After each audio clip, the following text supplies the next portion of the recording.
ఆండాళ్ళ అమ్మవారికి ఆదిశేషుడి లాంటి చాందిని ఛత్రము కావాలి అని కోరుకుంది. ఆ ఆదిశేషుడి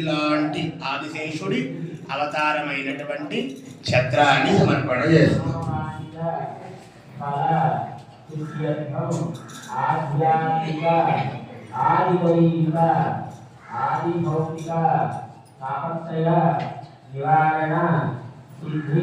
మరంతకుముందు పాసురంలో ఉక్కమం తట్టొళయమని, అయ్యా మా యథార్థ స్వరూపాన్ని చూసుకుంటానికి మాకు అర్థం కావాలి, మా తాపను తెచ్చుకుంటానికి మాకు విసుని కథ కావాలని కోరుకుంది. అవి కూడా స్వామి అనుగ్రహిస్తున్నాడు అమ్మవారికి.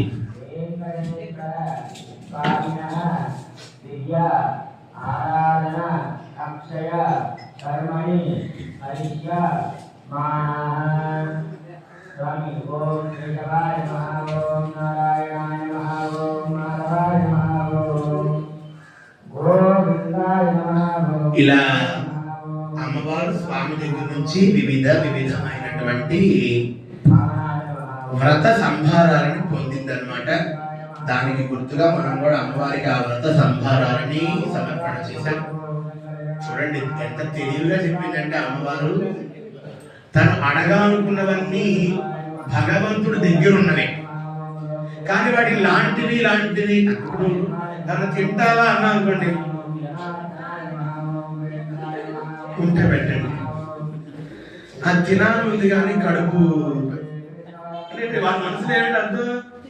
అట్లానే ఈమెకి మనసులో భావన పాంచజన్యాన్ని తీసుకోవాలని, అమ్మవారినే ఆయన దగ్గర ఏమన్నా అవే తీసేసుకోవాలి.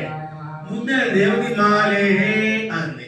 ఆశ్రిత వ్యామోహం గలవాడ. ఒకళ్ళు ఎంత మనకి వ్యామోహం ఉందనుకోండి ఏం చేస్తాం మనం, వాళ్ళు అడిగింది ఏదైనా ఇచ్చేస్తాం కనుక అమ్మవారు అడిగింది. అసలు ఆమె అడిగినవి శంఖం ఉందనుకోండి, శంఖం అంటే అసలు అమ్మవారికి ఇష్టం లేదు. ఎందుకు ఇష్టం లేదంటే ఎప్పుడు స్వామి శంఖాన్ని తన పెదవుల దగ్గర పెట్టి ఊడుతుంటాడు. శంఖమా నువ్వేం పుణ్యం చేసుకున్నావే, ఎప్పుడు నిన్నే పెదాల దగ్గర పెట్టుకుంటున్నాడు, మమ్మల్ని పెట్టుకోవట్లేదు అని అడుగుతుంటాడు. కాబట్టి లక్ష్మీదేవి అందరినీ తన దగ్గర తీసేసుకుంది గోదమ్మ. చూడండి